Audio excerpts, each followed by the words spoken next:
কি এমন কারণে কিসের চাপে ডোনাল্ড ট্রাম্প ইরানে এত তড়িঘড়ি হামলা করে বসলো তা এখনও সন্দেহের ঘেরাটোপে রয়েছে।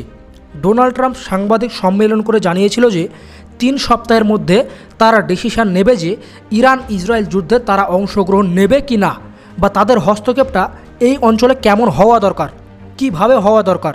কিন্তু এই ঘোষণার ঠিক 3 দিনের মাথায় স্থানীয় সময় শনিবার রাতে ডোনাল্ড ট্রাম্প প্রেস কনফারেন্স করে এবং তার নিজের মালিকানাধীন সোশ্যাল মিডিয়া প্ল্যাটফর্ম ট্রুথ সোশ্যালে পোস্ট করে তিনি জানান যে তার দেশের বাহাদুর সৈনিকরা সফলভাবে ফর্দো, নাতাঞ্জ এবং ইস্ফাহান ইরানের 3টি গুরুত্বপূর্ণ পারমাণবিক ঘাঁটিগুলিতে B-52 স্টেলথ বোমারু বিমান দিয়ে হামলা চালিয়েছে এবং তারা সফলভাবে হামলা চালিয়ে ইরানের আকাশসীমা থেকে বেরিয়েও এসেছে বলে ডোনাল্ড ট্রাম্প তার বাহাদুর সৈনিককে প্রেস কনফারেন্স করে বাহবা দেয়।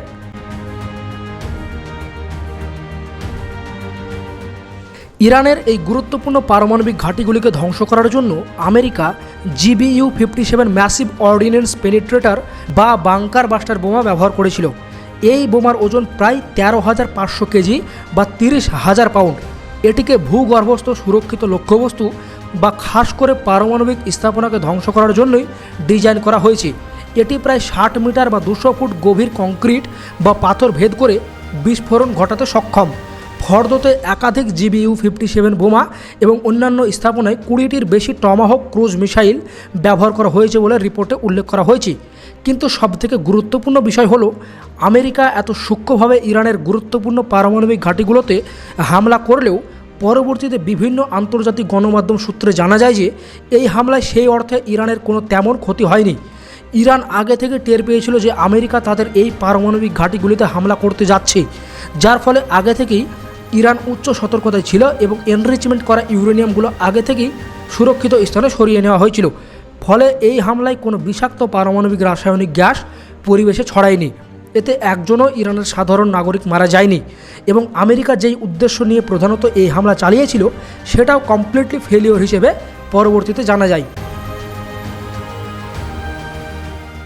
ইরানের বিভিন্ন সংবাদ মাধ্যম সূত্রে যেটা জানা যাচ্ছে যে আমেরিকার এই হামলার জবাব ইরান কিভাবে এবং কখন দেবে সেটার সম্পূর্ণ স্ট্র্যাটেজি তৈরি করতে কিছুটা সময় লাগবে।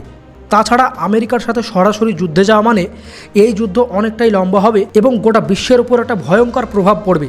তাই এখানে যে কোনো ডিসিশান অনেক ভেবে চিন্তে নিতে হবে। তাছাড়া ইরান জানিয়েছে যে তারা সর্বপ্রথম মধ্যপ্রাচ্যের বুকে যতগুলো আমেরিকার সৈন্যঘাঁটি আছে সেগুলোতে তারা আগে হামলা করবে।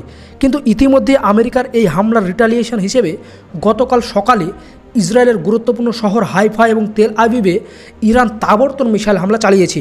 ইরান থেকে ছোড়া একাধিক উন্নত ধরনের ব্যালিস্টিক ক্ষেপণাস্ত্র ইসরায়েলের উত্তরাঞ্চলীয় শহর হাইফায় আঘাত হানে।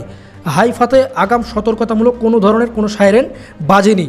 এর মানে একটাই, ইসরায়েলের অহংকার এই আকাশ প্রতিরক্ষা ব্যবস্থা আয়রন ডোমও ইরানের এই মিসাইল হামলার টের পায়নি। ফলে ইরানি মিসাইল যে আদৌ কতটা উন্নত এটাই তার প্রমাণ।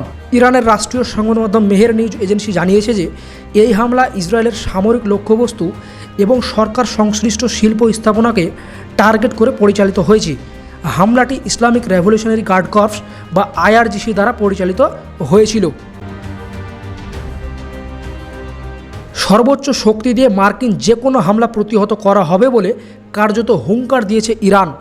একই সঙ্গে পারমাণবিক স্থাপনায় মার্কিন হামলাকে আন্তর্জাতিক আইনের অভূতপূর্ব লঙ্ঘন বলে নিন্দা জানিয়েছে ইরানের পররাষ্ট্রমন্ত্রী আব্বাস আরাকচি এবং মার্কিনই এই ধরনের আগ্রাসন প্রতিরোধ করার অধিকার তাদের রয়েছে।